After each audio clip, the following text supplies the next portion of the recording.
Assalamualaikum warahmatullahi wabarakatuh. Perkenalkan, saya Rizda Putri Ayudia dengan NIM 255330022 dari program studi Program Profesi Insinyur Universitas Islam Indonesia. Pada kesempatan kali ini saya akan menyampaikan terkait dengan insinyur profesional yang menjunjung tinggi nilai etika Islam. Menjadi insinyur bukan hanya tentang kemampuan teknis, menghitung struktur, maupun merancang sistem, tapi juga tanggung jawab moral dan etika. Dalam bidang teknik lingkungan dan K3, setiap keputusan yang diambil akan berdampak langsung terhadap manusia, alam, maupun kehidupan.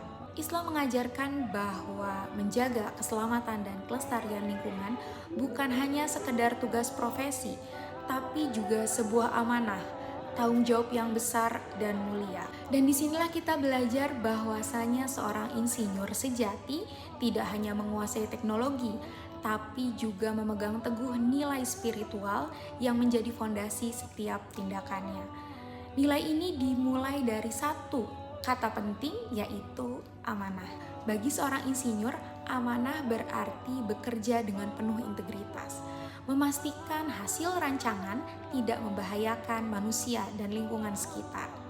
Setiap laporan, desain, maupun keputusan teknis adalah bagian dari tanggung jawab itu sendiri.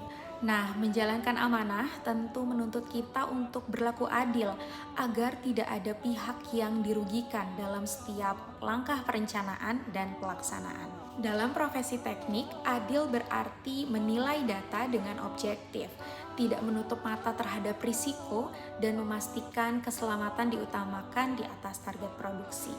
Tidak boleh ada keputusan yang mengorbankan keselamatan atau lingkungan hanya demi keuntungan semata, karena keadilan akan membawa keberkahan dalam hasil kerja kita. Namun, keadilan aja tidak cukup.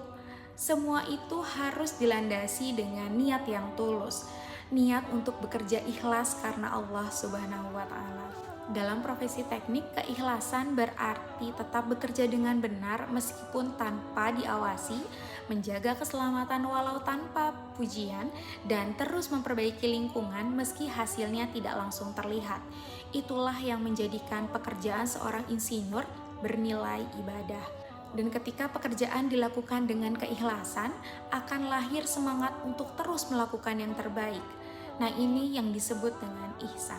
Ihsan berarti bekerja sepenuh hati, teliti, dan penuh tanggung jawab. Dalam dunia K3, ihsan berarti mencegah bahaya sebelum terjadi, memastikan setiap orang pulang dengan selamat. Dan tentu, sebagai seorang insinyur, kita tidak bisa bekerja untuk diri sendiri. Kita punya tanggung jawab moral terhadap masyarakat dan lingkungan. Setiap rancangan, setiap proyek harus mengutamakan keselamatan, kesehatan, dan keberlanjutan. Karena seorang insinyur sejati bukan hanya menjalankan sistem, tapi memastikan manusia dan lingkungan tetap terlindungi. Dan untuk bisa menjalankan itu semua, kita perlu pondasi yang terakhir, yaitu ilmu dan akal yang digunakan dengan benar. Sebagai insinyur, ilmu adalah amanah besar. Seorang insinyur menggunakan akalnya untuk mencari solusi terbaik, menggunakan pengetahuannya untuk kemaslahatan, dan menggunakan keahliannya untuk menjaga bumi yang Allah titipkan. Dan ketika ilmu, amanah, serta etika berpadu dalam diri seorang insinyur, disitulah profesionalisme itu lahir. Karena pada akhirnya tujuan dari semua ilmu dan keahlian kita bukan hanya untuk membangun dunia, tapi juga untuk meraih keberkahan dari Allah Subhanahu wa Ta'ala. Sejatinya menjadi seorang insinyur bukan hanya tentang kemampuan teknis, tapi juga tentang akhlak, amanah, dan nilai-nilai Islam yang kita pegang. Jadikan setiap rancangan, hitungan, dan keputusan sebagai bentuk ibadah dan jalan menuju keberkahan. Demikian yang dapat saya sampaikan. Wassalamualaikum warahmatullahi wabarakatuh.